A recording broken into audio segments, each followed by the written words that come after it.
Do you think we are past peak woke? Oh, that's a good question. So I've kind of two answers to that. In terms of society more broadly, yes. I think there's a ton of people. The way I would describe wokeness is like a religion, where you have certain people who are willing to kill and die for the faith. And then, like in Christianity, you have people who show up to church on Christmas and Easter, and that's pretty. It's like I'm a Christian, but that's I'll show up when the family does, basically.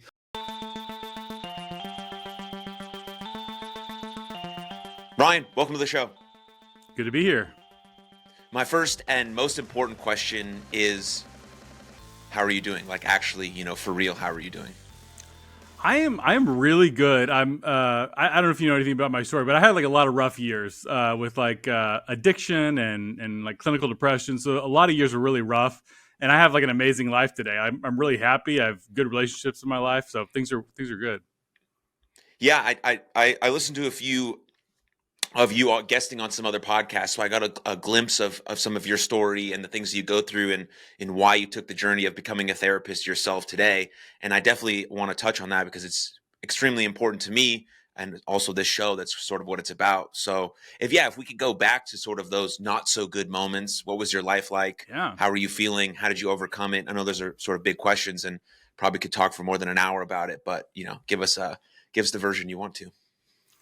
Yeah, I mean, it started in. I think some people develop addiction, and I think for me, it was just instantaneous, pretty much. Like, it was like the first time I smoked pot, I was like, "This is what my whole life is now." It was all I cared about. Then alcohol, cocaine, pills, psychedelics, anything I could kind of throw in there. It was just that became my world. It was all I cared about, and I kind of got sucked down the rabbit hole really quickly. Dropped out of college, lost a relationship that I valued a lot, friendships, family, like it's all kind of collapsing around me. I got sober one time in 2012, and things were going really good. I had a great job. I had a woman I was dating that I really loved, that I was going to marry. I had a lot of really good friends in my life. My friends were also in recovery. And in a very short period of time, several of my friends died of overdoses.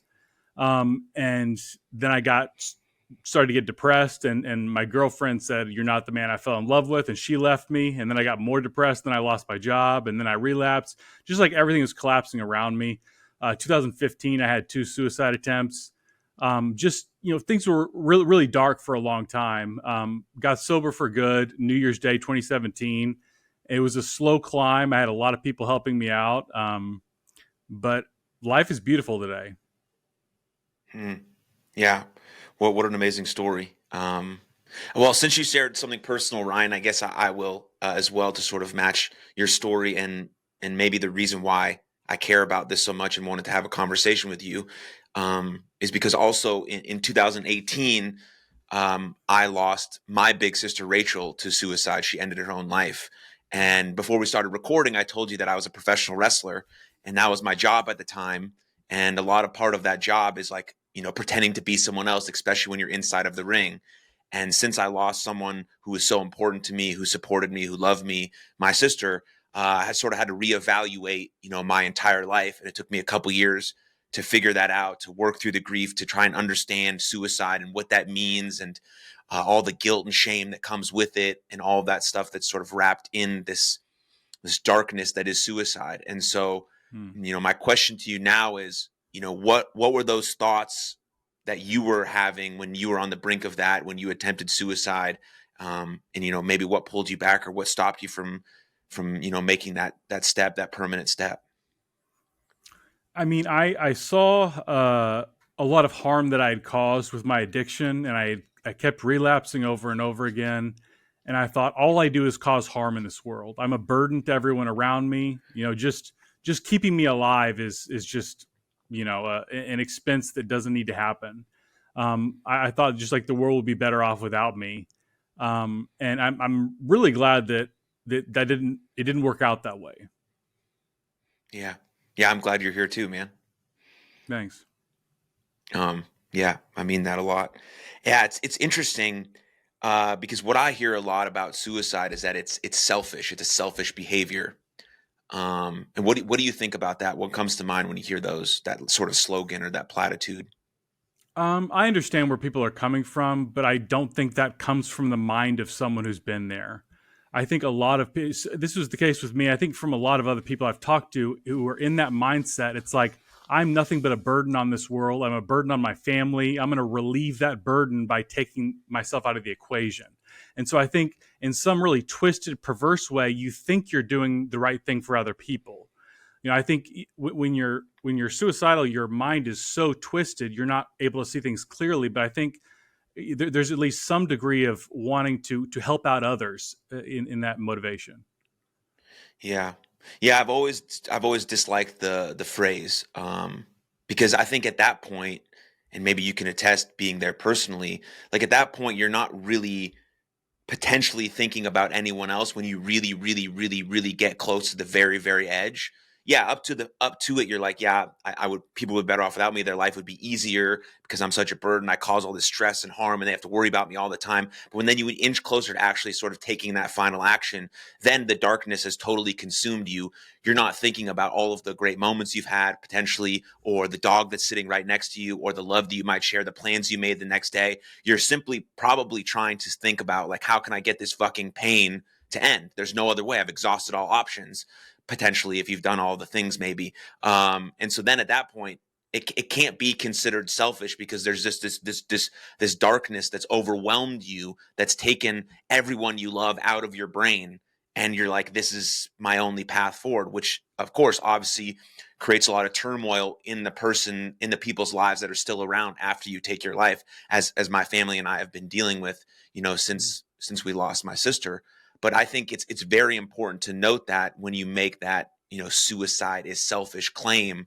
And I'm thankful that people don't know that feeling. I'm thankful you've never been Mm. to the brink, that you've never understood that darkness. I hope that you never have to. That's amazing. But for those that have, it sort of diminishes, I think, the severity of the situation. And I think personally, it sort of diminishes, maybe what my sister went through, because I don't consider her a selfish, person whatsoever. I think, I mean, you can really compare suicidality to like a form of psychosis. Like no person in a reasonably healthy mind would ever consider that. So I think, it's you're just way beyond normal functioning. So to act like somebody's just calculating out making the most selfish decision is kind of absurd. Yeah, yeah, that's a very sort of a matter of fact way to put it. That makes sense. Yeah, so then moving out sort of to the broader world, in terms of mental health, how are we doing? I mean, it's always seems that we're in a mental health crisis. I know young boys aren't doing very well, neither are young girls in terms of our mental health. But what's sort of your take on the state of our mental health? So there's one piece to the equation that I want to add. I started thinking this way after reading Steven Pinker's Enlightenment Now. I don't know if you're familiar with him, but it's basically how incredibly amazing things are. Just all over the world, people are getting richer, more political freedoms. We're curing diseases. Just all kinds of things are getting better all over the place. And so I think that's a good entry point into this conversation of, we have abundance, we have free time, we have leisure. Why in the world are depression getting worse, anxiety getting worse, suicides on the rise, drug addiction on the rise? Why is that going on? I don't have like a concrete answer to that, but I think my primary guess has to do with a kind of a sense of meaning and purpose. Hmm. So we have a decline in religious participation, which is like a huge source of meaning for people in all of human history. You have a decline in civic engagement. Robert Putnam wrote about this in Bowling Alone, where we're not joining bowling leagues, we're not joining PTA groups. I mean, just we're not hanging out with friends really nearly as much. Families are collapsing. The rate of divorce and single parent homes. All these sources of meaning from the past are just starting to collapse on people. And we have all this abundance, but are you going to replace the family and community and God with TikTok? You know what I mean?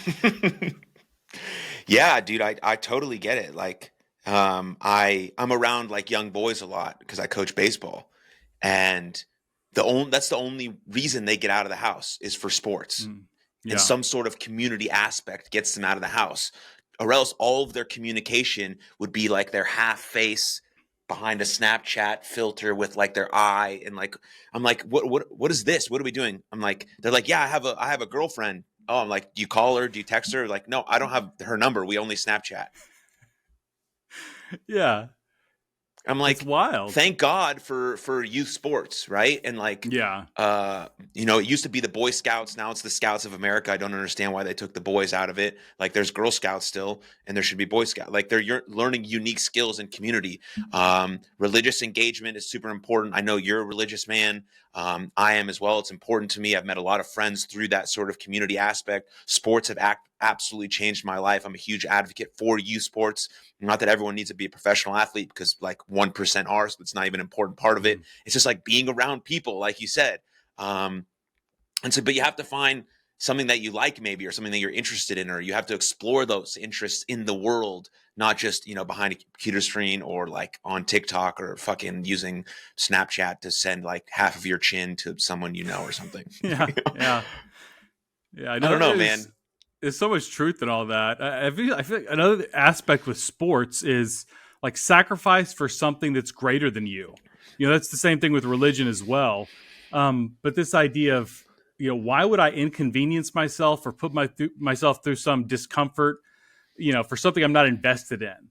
And I think sports, religion, both of those things teach you to invest in something that's bigger than you, endure discomfort. Like, you can't get good at sports without enduring some discomfort.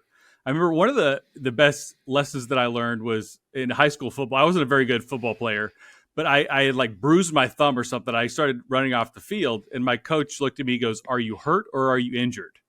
You know, and like if you're hurt, get out there and go play. If you're injured, we need to take care of you. I think it's kind of like a good metaphor for life. Like, you should be able to endure some inconvenience, some discomfort to navigate life successfully. Yeah. I mean, it goes back to your original point, talking about how great life is today and all the abundance we have. But that's maybe the exact same reason why we have this sort of lack of meaning and purpose and all of this stuff. I mean, it's this idea that David Goggins put out of like involuntary and voluntary suffering. There's always going to be involuntary suffering in life. People are going to die. You're going to lose friendships. You're going to get rejected. There's going to be heartbreak. All of those things are involuntary and they're going to happen. But what can you do voluntarily to put yourself in a hard position, whether it's a workout, whether it's trying to learn something new, whether it's trying to engage in a new language, or, talk to a woman at a bar, for goodness sake, in real life, where you're not seen as like a creepy dude. You're just like trying to have a conversation with a woman or whatever, or you're trying an AP class if you're in high school, because it's maybe a little bit higher than what you're used to, but you want to challenge yourself, because that's the idea of voluntarily trying to suffer. So then you're equipping yourself. So maybe then you go through the hardship. It's not as hard. It's still going to be hard, and we still have to deal with those emotions that come with it. But I think that's a powerful idea. Now, I don't subscribe to everything David Goggins puts out, because he's kind of a lunatic, but it works for him, right? It does work for him. It's like he's found his authentic vibe, which I think is the most important part. Like, whatever is you, that's what you should present to the world, and he's done that. And so that's fucking cool on him, and everyone should be able to be them in the purest form like that. Yeah, yeah, agreed. I think I don't know if you're familiar with Jonathan Haidt and Greg Lukianoff, Coddling of the American Mind. That book. One of the things they talk about is how kids growing up, a lot of Gen Z kids, have never faced any hardship. They weren't allowed to go play on their own. They've been in this like coddled, sanitized environment. They didn't play any kind of rough and tumble sports or anything like that. And they get to college, and like the slightest inconvenience becomes this existential nightmare. Just complete dread. If there's a campus speaker who says something that they disagree with, it's like, my life is being threatened right now. Yeah. Yeah, it's a huge deal. Like, anything that sort of gets them out of the sort of the status quo. And I've been thinking about this a lot recently, because my wife is pregnant, and we're gonna have a kid, and we're gonna bring him into this world, and he's gonna be a boy, or he is a boy, not gonna be a boy. That's a weird way to put it. So that made me crack up, specifically because I'm talking to you. But anyways, like, he is a boy, right? Gender revealed.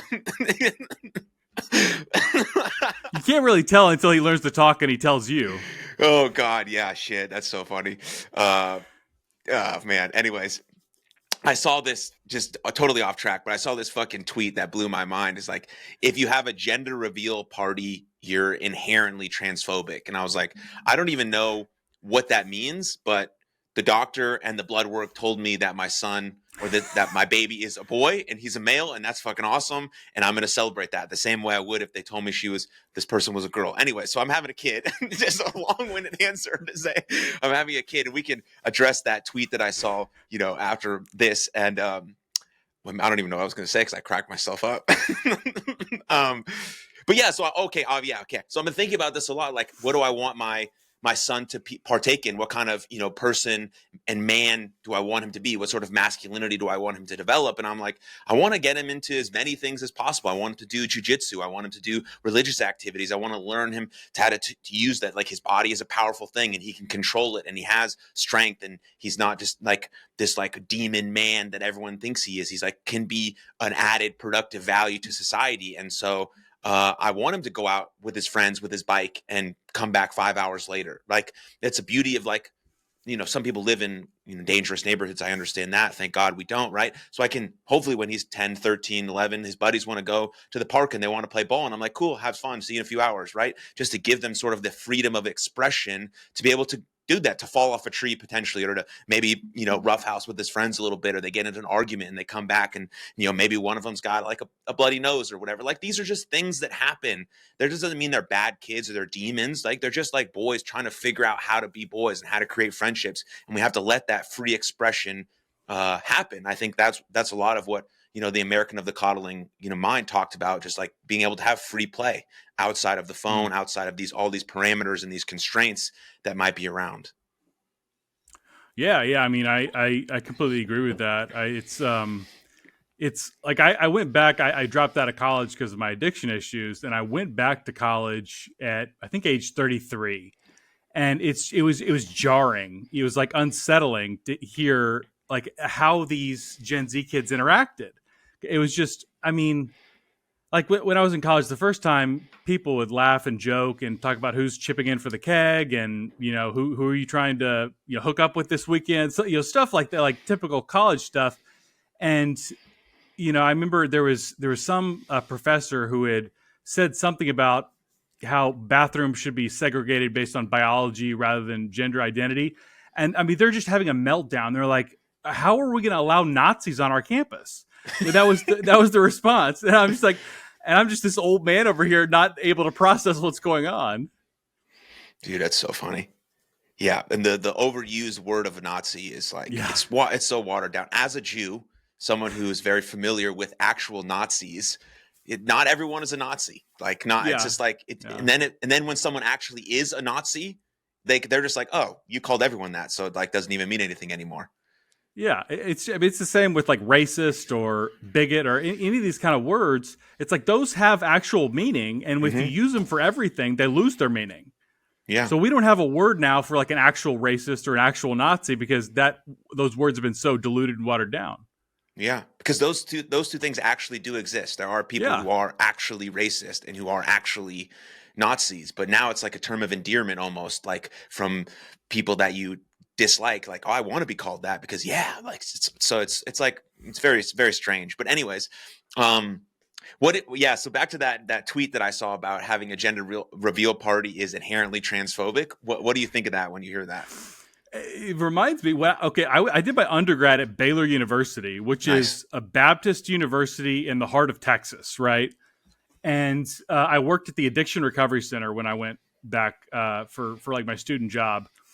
And one of my friends who worked there, he was the assistant director at the center. He got some kind of official write up because he said it offended some students that he said he was going to have a gender reveal party for his kid, and they're just like having a meltdown. Like, how can you know the gender until the child decides it? you know. And I mean, it's wild that happens at. I mean, even at a school like Baylor. I mean, this type of mentality is basically everywhere. Yeah. Yeah, it's also funny that we're both in Texas and people just assume this like doesn't ever happen in the state of Texas because we're like these like gun wielding horseback riding fucking cowboys that you see on Yellowstone. I'm like, no, like Austin is one of the most liberal, left leaning Yeah. cities in America, which is not like, that's not inherently a bad thing, but some of the ideas have gone a little off the rails. Now, hopefully, Yeah. they bring those ideas back because we need two parties that are contending with each other on actual real ideas that make each other better, Mhm. not one that's so far off the rails that it's just everything that one party does looks great, even though some of the stuff is not good and needs to be contended with. And like those are where the best ideas come from. But if you go so far on each side, then whoever is moderately in the middle or rational, which is how most people think, you're going to get that. And then people are going to buy into sort of anything that you have to say. Yeah, it's really tough the way American politics is structured with our primary system, because the primary system encourages people to be as radical towards that side as possible. And then when you go to the general election, you got to kind of pretend to be a moderate. But in order to Mm, win the primary, you have to throw a bunch of meat to the base. You know what I mean? yeah. Yeah.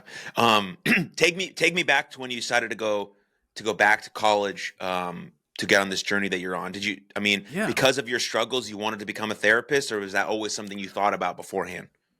No, I hadn't thought about it previously, but I got sober, but I was still extremely depressed. It felt like, I mean, probably at least once a month, one of my friends will pass away from overdose. It's like it's really sad what's going on, especially with the opiates and fentanyl right now.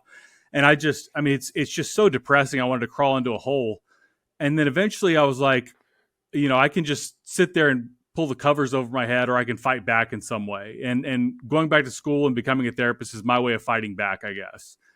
So yeah, that was my big motivation. Mm. How are you dealing with the grief? How do you deal with the grief? Um,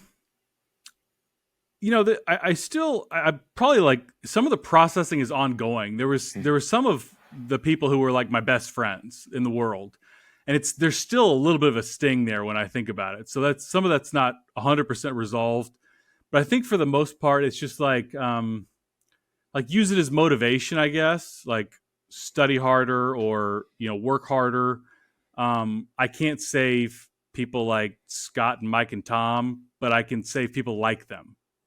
Yeah. I can't save those people, but I can save other people with similar issues. Yeah.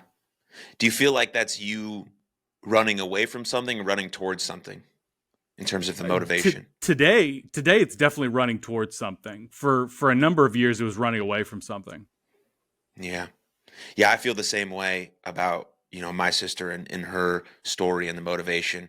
The first couple years, it was definitely running away from it, trying to think and save and do as much as humanly possible so I could ignore every feeling that I ever had, even though I had come to terms for a while with my sister's illness because she was very sick for a very long time with depression and bipolar disorder and schizophrenia, and there was instances and moments, so we knew what she was struggling with, and my parents got her probably the best care possible, medication, doctors, psychiatry, which kept her alive for quite a while. I don't know how long it lasted or whatever the case may be, but it's still, even though we had a great relationship and I knew that uh, like she didn't end her own life because of me or I did something wrong. There was none of that normally comes with a lot of suicide deaths. But still, just was really hard for me to come to terms with that shame, or a sense of feeling of relief was really hard for me to get through because she was gone, and now I didn't have this like looming black cloud over my head to worry about her Mm. all the time. And overcoming that sense of relief, or actually feeling that sense of relief, was really really hard because why would I be relieved that my sister is not alive anymore? And so that was hard. But the first couple of years, I was trying to run away from it, and support groups were really, really important for me, specifically suicide loss survivor support groups. So big advocate for that. But now, just like you, yeah, I'm running towards something, running towards my purpose, my mission, which feels a lot. Um, yeah, it's just like, it feels less heavy, especially if I have like a bad day or I didn't get everything done that I needed to get done. It's like, it's all right, dude. You're still moving the needle just a little bit forward every day. And enough is enough. Whatever you can get done is still good. So that's a cool feeling to have when you make that switch. Yeah, I definitely like that feeling. I would say one thing for me, because of all the years that I feel like I wasted with addiction and depression, I feel like I'm behind in life, and so I have this like motivation, like I have to catch up kind of mentality, and I have to kind of slow down sometimes. Like I'm good where I am. Yeah. Yeah, well, you decided to go back to school. It's sort of the middle of your life, but I mean that's a cool fucking thing. Now you feel like you're doing what you're supposed to be doing. But your journey in school has been an interesting one. So Yeah, yeah.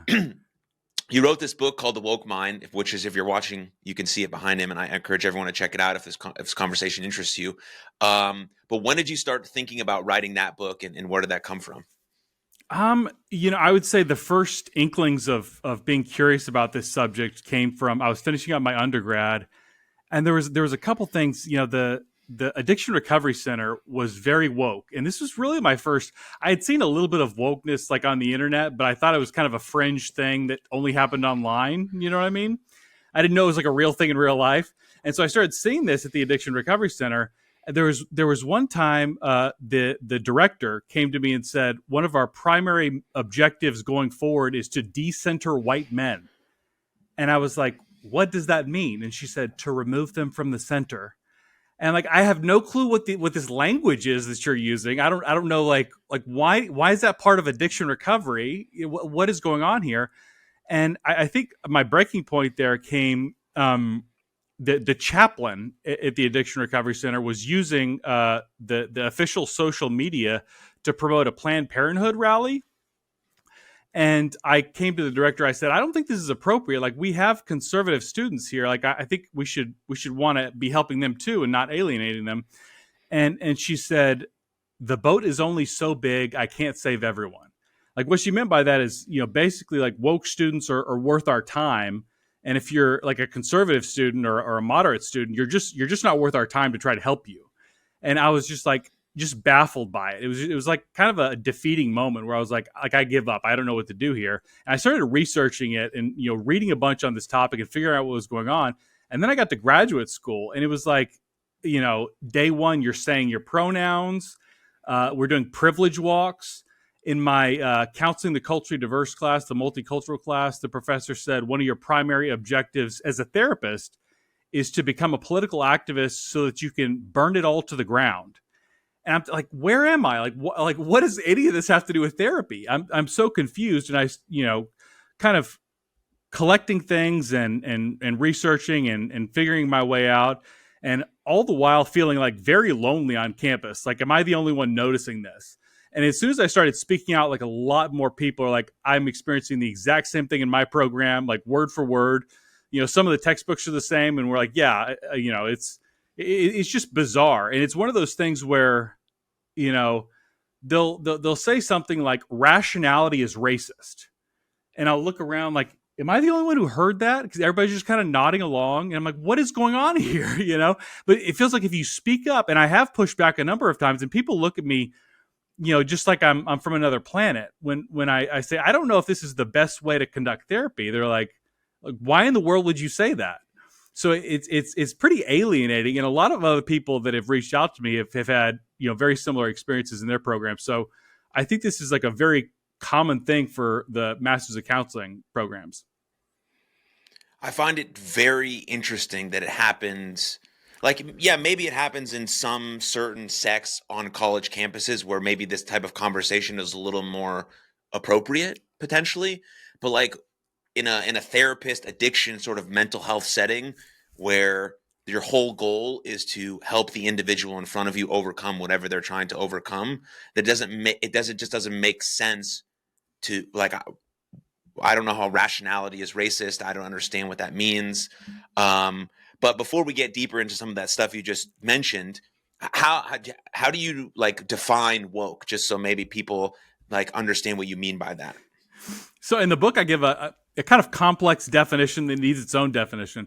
My definition I give is critical theory plus postmodernism applied to identity politics. And so then defining critical theory, I define critical theory is activism posing as scholarship.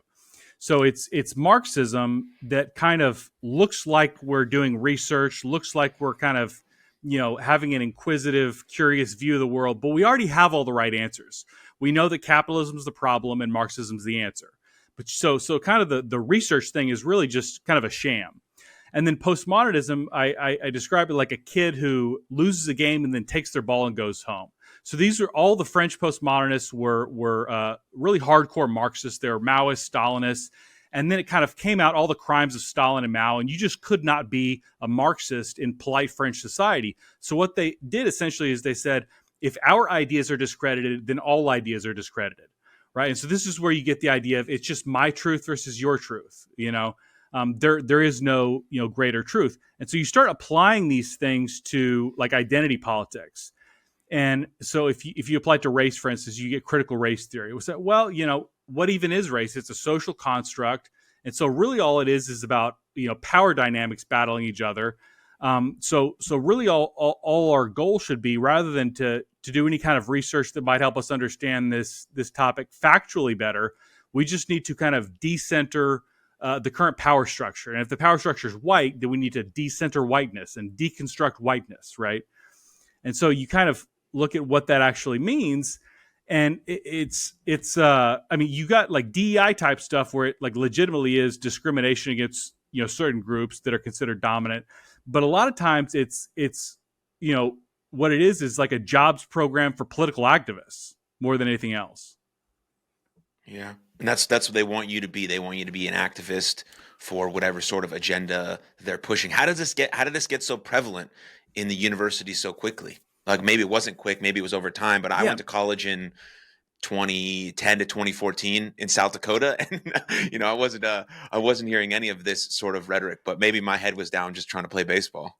Yeah. Yeah. I mean, I didn't hear any of this back, it was like '05 to '08, maybe, that I was in school the first time. You didn't hear any of this kind of stuff. It was brewing in academia for many decades, these ideas around race and gender and sexuality. And, there's a few events that kind of started to blow them up. One is the internet. When these type of ideas, especially like intersectionality, which tries to tie them all together, when that hit the internet, it just kind of metastasized and kind of grew its own, like a life of its own, essentially. But then, I think it was 2014, you had Trayvon Martin. So kind of the, growth of Black Lives Matter. And then 2020 with George Floyd, you had the transgender thing. You had, just like there's this kind of unique brand of feminism, radical feminism. There's a lot of things that kind of intersecting all at once in 2020, and everybody's home, and people are glued to the internet. It took on a life of its own and just kind of exploded in a very unique way in 2020, even though like it had been brewing for decades, but that was really the kind of the climax, I guess. Yeah. Yeah, because I'm a big fan of Dr. Jordan Peterson, and I remember his whole, thing came in 2016 when he's like, I just don't want to be forced to say anything. Like, I'll respect people. I think people misconstrue him all the time. Like he has no problem with respecting anyone. He doesn't want to be forced to say anything or compelled to say anything, and that's sort of where the issue is. Like, I bet when my little boy doesn't want to eat his broccolis, and I just rip open his mouth and shove the broccolis in his mouth, he's just gonna spit them out, and he's never want to eat broccolis again, because that's a horrible way for me to introduce to him that broccolis are good for him, or greens or vegetables or whatever it is. But maybe if he sees me eating them and my wife eating them and we're enjoying them, and then over time he's like, oh, maybe I'll give him a try. Oh, I like him with this. This makes sense to me. Oh, okay, now I can add it to my sort of my that.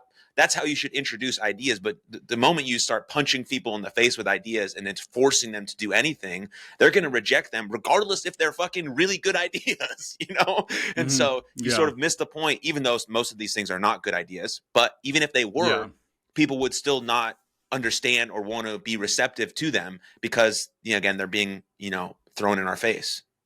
Well, I think it's important to acknowledge they're terrible ideas. Like that's why they need force. If you were to just, hey, what do you think about castrating mentally ill kids? Like, you think we should do that? Like, you can't just say that because nobody's going to agree. But if you start saying, like, this is a human rights issue, we have to take care of a marginalized population, you want to be empathetic, don't you? You have to, like, kind of butter people up and let them know dissent will not be tolerated. Yeah. Yeah, that's so true. If you actually say what the thing is, what you just said, then the whole issue of, like, trans kids sort of goes away, because like it doesn't But like, if we have this virtue signaling sort of suicidal empathy, then it's like, oh, I have to do it. Then sort of you get manipulated into thinking that it's the right approach. But you mentioned a privilege walk. What is that, please? Oh, this is pretty fascinating. I think I had a couple of these. So you start on what you take a piece of paper out of your notebook and kind of wad it up in a ball, and you start on one side of the room, and they'll say things that are a form of privilege, and it's pretty much only racial privilege that they talk about. But if you have that form of privilege, then you'll take a step forward. So one of the questions is like, no one has ever followed me around a store because of my skin color, or something like that. It's like, okay, so I take a step forward. And so then at the very end, there's like a trash can on the other side of the room, and you have to shoot your little ball of paper. And if you have like the woman with the most privilege in our class was just standing like above the trash can, basically. And so the message that they're trying to send to you is, if you're white or male or heterosexual or some combination of these, nothing you really do in life is really like a valuable accomplishment. It's all been handed to you by your privilege, basically. And you should be cognizant of that at all times. Wow. That sort of deteriorates any need for hard work or effort or going after something you love in life. So even they would say the concept of hard work is attached to white supremacy. I don't understand. I don't either.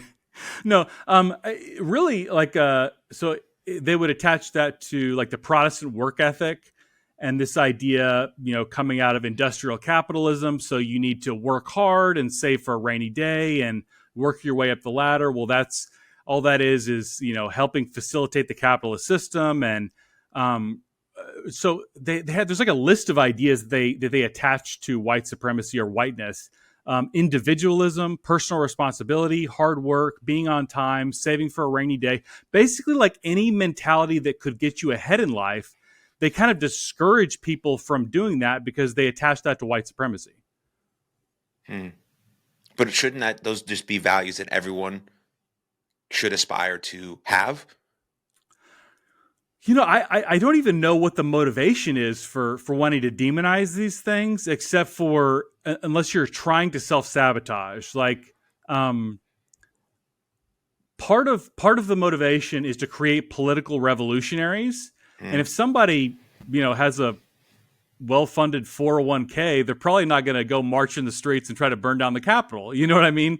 Like, you need people who are kind of desperate, who are very resentful. Like, you need this because this all comes out of these different variations of Marxist thinkers. So you need people to be resentful and angry at the system, basically.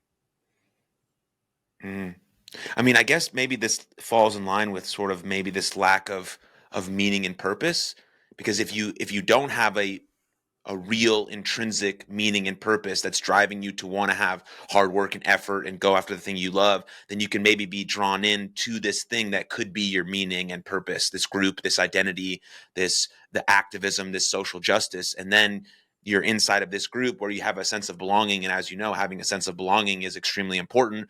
And maybe it's part of this group, even though we're not, I don't know, like maybe that's just me thinking out loud, a potential thing that might happen because we don't have this meaning or purpose. We can be attached to these certain ideas that draw us into a group. And now we're willing to do whatever it is, regardless if it doesn't make any sense or is not actually helping the world flourish or whatever the case may be. I don't know if I told you this, but I was like far left-wing socialist for probably 6 years.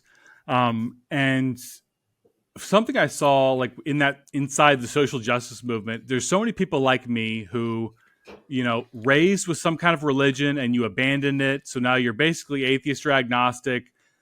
You had some kind of community and you've kind of disconnected from that and you're trying to, glob onto the social justice sphere, but it's not a really good community. A lot of people were disconnected from their families. People would be like, I disowned my family because they were toxic or, gaslighting narcissists or whatever, and so you've disconnected yourself from all these historically very valuable sources of meaning and purpose. And your entire source of meaning and purpose is we have to overthrow this unjust system so that we can usher in utopia. Like, it's like a single, like one track mind. and you try to get people on another subject, like, hey, how's the weather today? Well, the thing about the weather, we should talk about climate change. Just everything has to be about social justice. Like there is no other conversation. Hmm. Yeah, it totally warps the whole mind. Yeah. And yeah, at the same time, it also removes like the actual need to help and do things that actually need our attention, like our actual real attention. I think it turns people away from wanting to be part of the activism or social justice group because of maybe what it means or what it stands for now, or what potentially the woke left has done to garnish that. Because there are things that people need help with, like homelessness is still an issue, things of that nature. Mental health is obviously still an issue. I think young boys are in crisis and they need our help, like by a lot, like really, really need our help. But anytime you talk about young boys or young men, feel like you have to have the caveat that young girls are important too. It's like, of course they are, but like boys need our help, and we need, structural, systematic change around that to encourage them to try and be their best selves. And so like all these things happen, but maybe they don't get as much attention because the activism, social justice world has such a tainted view. Yeah, I mean, another thing, I mean, I would say almost everything that the social justice ideology pushes is antithetical to good mental health. And one of the things I'll mention is there was an APA report, the American Psychological Association had a report, 2019 maybe, about guidelines for working with men and boys. And it's talking about how to get them away from toxic masculinity. And it defines toxic masculinity as basically anything traditionally masculine. So competitiveness, stoicism, like all these traits that we know across pretty much every culture that's ever been studied in the world, men tend to have more of these traits. And we're demonizing this idea, these traits that are much more prevalent in men, saying that these aspects of yourself as a boy or a man are toxic. They linked it to like beating women, homophobia, stuff like that. So we're telling men a very natural part of yourself. You need to suppress that and become something different, essentially. Yeah, it's it's not good. And it's also funny because if you ask women what they want in a man, their stated and revealed preferences are totally different. Their stated preferences might be, I want someone who's a little bit more feminine, who's in touch with his emotions. But who they actually go after, who they actually have sex with, is a traditional masculine man. Yes, a Mm. traditional masculine man can express his feelings and emotions.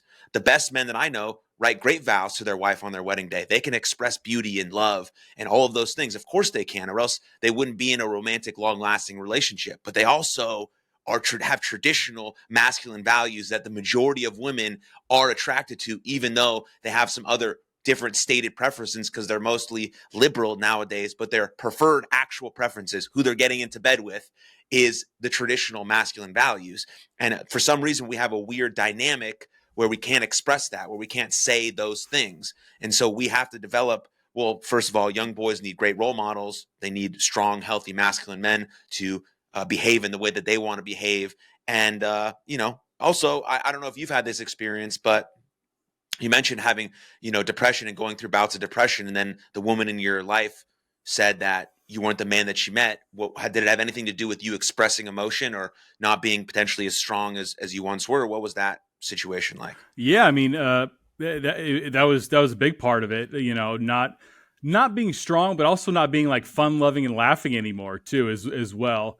But like I work with men quite a bit, and one of the things that I tell men along the lines of what you're talking about is women do like vulnerability in a man if you've already met some minimum threshold of masculinity. Mm, So if you're like a masculine man who's willing to share your feelings with women, a lot of them like that. But if you just kind of lead with vulnerability, they interpret you as weak.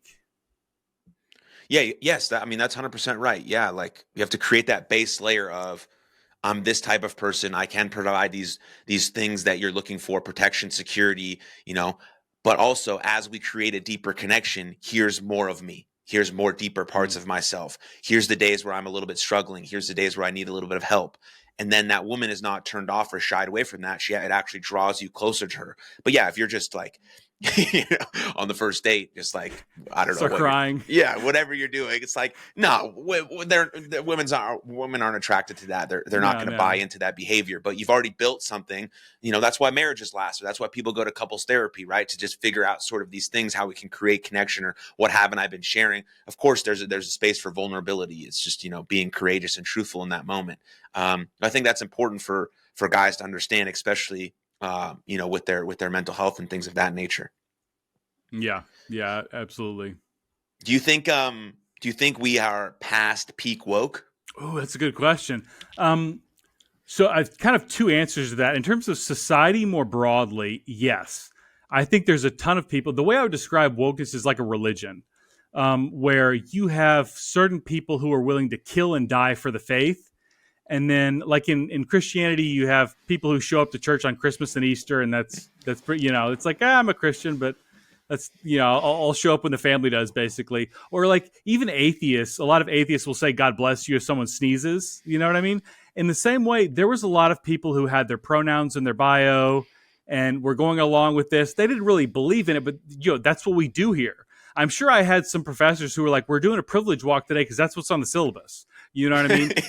And I think I think there's a lot of people who are like, oh, I don't have to do the pronoun thing anymore. Oh, good. But it's like I was going along with it because I might lose my job if I don't do that, Yeah. And I think there's a lot of people who are like, I don't have to play this game anymore. The problem is the true believers, the hardcore fanatics are running universities. They're administrators and professors in universities. They're in HR departments. They're running nonprofits. They're in positions of power, and these people are not going down without a fight. And it's going to be ugly, I think, because if you could say, well, oh, in society more broadly, we're not is woke, but if you're in a specific college classroom, like it may still be a very tough environment for you, if that makes sense. Yeah. So you think, like, as a society at large, people are a bit more comfortable actually expressing their true things. They don't have to go along with everything that they see, but in certain institutions, it's still very much alive and still sort of running the show. Yeah, yeah, yeah, definitely. I mean, the way I would describe it is this is kind of an existential, what Thomas Sowell called the quest for cosmic justice. This is the ultimate battle between good and evil. If we stop saying our pronouns, the whiteness is going to win. And you're like, well, that doesn't make any sense to me. Like, you have to understand this worldview. Like it's all connected to them somehow. Like the colonialists are going to come back if we stop doing privilege walks or something. Like they're convinced that the Nazis are going to rise up or something. If we stop giving transitioning kids, if we stop using racism to fight racism, the KKK is going to come back. Like they genuinely believe this in their heads, and nothing can dissuade them from that. Yeah. What are your thoughts on the idea of gender affirming care? So I think there's two aspects of that, and they're both negative. One is like the medical side of things, and the other is the therapy side of things. And on the medical side of things, virtually 100% of the evidence that we have is it's not a good idea. So in the last few years, we've had the Scandinavian countries who are ahead of us on these kind of experiments. They've had systemic reviews in all their countries saying this is not good. We need to roll this back. We're going in the wrong direction. The UK had what's called the Cass report by Dr. Hilary Cass. Showed the same thing. I mean, there's horrific side effects for puberty blockers, cross-sex hormones, surgeries. All this stuff is it's really damaging. There's no evidence it does any good. And then on the therapy side of things, encouraging a client to go down this road would be like, you have a client who's delusional to believe that their arm that's not actually my arm, and I need to remove this arm because it's not really part of me, and I'll be whole as a person. That's actually a real psychological condition. Everybody knows that psychological condition is a psychopathology. It needs to be treated with therapy to help the person understand that's a delusion and change their thinking. Everybody understands that. But for some reason, if you say, oh, I didn't mean my arm, I meant my genitals. So for some reason, we put that in a different category. That's kind of like this category that's above evidence, this holy and sacred category. We have to affirm that at this point. Yeah, I mean, I mean, I don't know the details about it, but like anorexia, for example, right? Isn't it like if I look in the mirror and Mm. I see myself as like this completely overweight or obese person, and really I'm very skinny. Like that's a very pervasive and very dangerous mental health condition that needs a lot of treatment and conversation and therapy to uncover what's happening and why you see this why you see yourself this way. I mean, isn't that similar to how you would want to treat someone who's a 12-year-old boy who came in and thinks that they're a girl instead of just affirming them? Like, wouldn't we have deeper conversations to get to the root of it, to talk to them, to see what's going on in their school or their home life, or to see why they felt this way, or did they not have a sense of belonging, or we're just saying, yeah, man, that sounds good. Let's take you to the doctor. Yeah, there's absolutely no logical reason, no medical reason, no psychological reason why you would treat those two differently. Yeah, it's like, I mean, from what I know about therapy and what I've experienced and what my sister went through, the best therapists like lead with obviously this immense amount of care and seeing respect for the person. But there's also this ability that they've created such a strong relationship that they can push back a little bit. It's like, for me, I view it as like a really good coach. Like if I know my coach in Mm. sports loves me and he cares for me first, then any feedback he gives me, I'm willing to take, even if it's a little harsh that day. Like, Aaron, you didn't show up today. Why? But I know he loves me because he's created that relationship with me. It should be, at least I think, in therapy, right? Obviously, it takes time. Maybe you don't have time. Maybe this is your first session. Maybe there's a lot going on. Maybe you don't have that relationship built, but there can still be some other parameters that create a sense of care. Then you can actually have a conversation where it's feedback and it's legit and it's honest, and you can get to the root of the problem. Yeah, I completely agree with that. Like, there's it's not just gender affirming care, but there's this mentality in the therapy profession generally. It's almost like you hear the expression, the customer's always right, but it's the client's always right. And so it's kind of affirming care across the board. So a client comes in and says, I think my parents are narcissists, and I think I should disown them. It's like, wow, okay, you're the customer, so let's kind of go with that.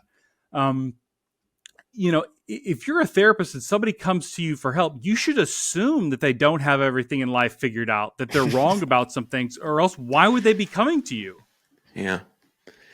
Yeah, it reminds me of like some teenage girls who like they got their first heartbreak, and all of the girls are just like affirming that girl, like shitting on the guy, like he sucks, fuck him, yeah, you're so right, you deserve way. Like that's cool from your friends because they're trying to help you and uplift you and like whatever, fuck that other person, but like not from a professional who has like a No. very like professional view, can understand both sides, to have some discernment about them, like certain things like that. I want to give an example. I've heard this called the difference between empathy and rational compassion. I had a friend who was a heroin addict, and every time he was out of heroin and started getting sick from withdrawals, he would come to his mom and be like, "Mom, I'm sick. I need money to score," and she would give him money every single time. Hmm. Right. So that's like empathy in the sense that she's like feeling his pain and wants to make that pain go away. But like rational compassion would say, I'm going to withhold this money, even though it sucks, even though it hurts, because I know that what's better for you is beyond that. And I think as a therapist, you obviously have to be relating to someone enough to have that empathy, but you also have to have that rational compassion to know that what you want might not be what's best for you right now. Yeah, yeah, that's super super powerful. Because yeah, I mean, our culture is about instant gratification, and so if we can delay that with some hardship, again, it's going to be hard. Usually, it gets harder before it gets better. But on the other side, if you have a person that you can lean on and talk to, and sort of hold your hand through the process, through the hardship, through the sort of the voluntary exposure, you might say, then like, man, who knows what kind of person you're capable of being on the other side? Probably the Mm. person that you're always meant to be, who can be the best version of themselves and greatest service to the world and do all these things that you want to, and have sense of peace and calm in all of this stuff, or whatever the goal might be for you in your process. Mm. Yeah, totally agree. But well, Ryan, is there anything we missed? Anything you want to mention? Anything that I didn't ask you that seems important? Kind of the big thesis of my book, I'll talk about that for a second, is, like I said earlier, social justice ideology fosters mental illness. So if you tell people there's threats around every corner, there's oppression in every fabric of society, people are out to get you because they're bigots, racists, sexists, homophobes, whatever. They're all around you. Even if they don't know it, they have internalized bigotry or unconscious bias, and you're seeing these threats everywhere. You're seeing microaggressions around every corner. If you train people to see that and to look for it, it's going to naturally make people have paranoid delusions, anxiety. They're going to have like emotional instability. So the ideology actually causes that, and this is what frustrates me so much with the fact that social justice has infiltrated the field of therapy. The current social justice movement is completely antithetical to therapy. Mm. Yeah, I've heard you say that microaggressions can be fatal. Can you just touch on that, because that's very interesting. The first time I heard you talk about that. This was I think in a textbook, and it was on the PowerPoint slide in one of my classes. And the example that they were going over in class is like awkwardly complimenting a black woman's hair, but not doing it tastefully. I'm not sure exactly what that was, but I guess there's ways that you could make a comment about somebody's hair that are like not tasteful. But that's like kind of the example, and I'm like kind of raised my hand. I was like, I understand that there could be ways that you could untastefully say that, but is that really like on par with murder? And the this is how it was explained to me is, okay, what if you compliment this black woman's hair and then someone else looking on says, oh, I didn't realize it, but that's a black woman. And then they call the police and the police come and shoot her. I don't know what to do with this. I, yeah. Okay. Wow. Yeah. I mean, I heard that. I heard you say that before, but hearing it now again, I have the same reaction. It's like I don't understand how, like where you get that and how that helps anyone do anything. How that gives any black person any sense of power or dignity, or whatever you're trying to do. This doesn't make any sense to me. And hopefully, all of these ideas sort of get eradicated very soon. Yeah, I hope so. And another one that I wanted to bring up, just as a more casual example, they would say things like, "Never ask an Asian woman what she eats for dinner." And like I've had a lot of Asian friends over the years, and I've asked them what they had for dinner. And they're like, "Oh, we're having pho. You should come over." And so like I was able to grow closer to them. They became my friends. You know what I mean? So if you take microaggression theory seriously, it's going to create like a barrier of separation between you and those from other cultures. Yeah, I mean, the only way to not have any maybe biases towards other people is to actually speak to them and talk to them and experience their culture and what they do and what they eat and how they live. Like then you're like, "Oh, this is fucking really cool. Your culture is really cool. Thank you for allowing me to experience that." Like Christians and Jews do it all the time. Like like go to my buddies' weddings, or we celebrate Christmas. It's like part of the deal is like understanding other people. Or like, you're playing on a sports team and maybe that sports team is predominantly black people and you're like one of the whiter guy, you're the only white guy. It's like you just hang out with them because they're on your team. Nobody cares what color they are. You go to their parties, you hang out with them. You're like, fuck yeah, this shit's cool as hell. And you start to like some of the same things they like, and then vice versa. And then it's like you just start integrating, and you're just like, wow, this is like that's just a human. I'm just a human. We like some of the same stuff. Cool. It's not to like disregard, of course, some of the experiences that people go through, but like that doesn't mean everything. Like it has to, like how we interact in the world and how someone sees themselves is also important. It's not just like putting all of these stereotypes on everyone all the time. Like I'm Jewish, and I mean some of the stereotypes that are very prevalent in today's society are dangerous and wrong and all these sorts of things. But if people actually get to know a Jewish person, they're gonna be like, oh yeah, you're cool. Or they're gonna be or that person's a dickhead. They're just gonna think he's a dickhead, not because he's Jewish, but because it's just not a nice person. And that's just how we start to think about people. It's like Coleman Hughes' idea, being colorblind. And Yeah. people like ripped him to shreds about that. And I'm just like, why not? Like the color of your skin is an immutable characteristic. Why not? Why wouldn't I try to get to know someone on a personal level as best I can, then judge them through their actions? That like seems to make a lot of sense to me. Hmm. Yeah. I love Coleman's takes, especially him describing that campus at Columbia. I don't know if you've heard that. It was just like, all the social hierarchies related to intersectionality, where it's like, if there's a black transgender woman, you better be friends with this person. It's like, you've got a lot of social capital on the line. That's so funny. Yeah. Yeah. Sweet, Ryan. Thanks, man. Any closing thoughts? All good. Where should people go if they want to find you? I'm on X at Ryan McRogers, and I have a YouTube channel. It's Ryan Rogers as well. Yeah, what's the name of your podcast? Reality Therapy. Yeah, everyone check that out. Also, the book is called The Woke Mind. It'll be linked in the show notes below if anyone wants to check that out. But Ryan, man, thanks for talking to me, dude. I appreciate you, yeah, appreciate the work that you're doing and everything you're putting out into the world. Thank you so much for having me. Thank you very much for tuning into that episode. And if you enjoyed it, click right here for another full-length episode of the podcast. And please don't forget to subscribe. But most importantly, above all else, please take good care of yourselves and others. And I'll see you next time. Lots of love. Cheers.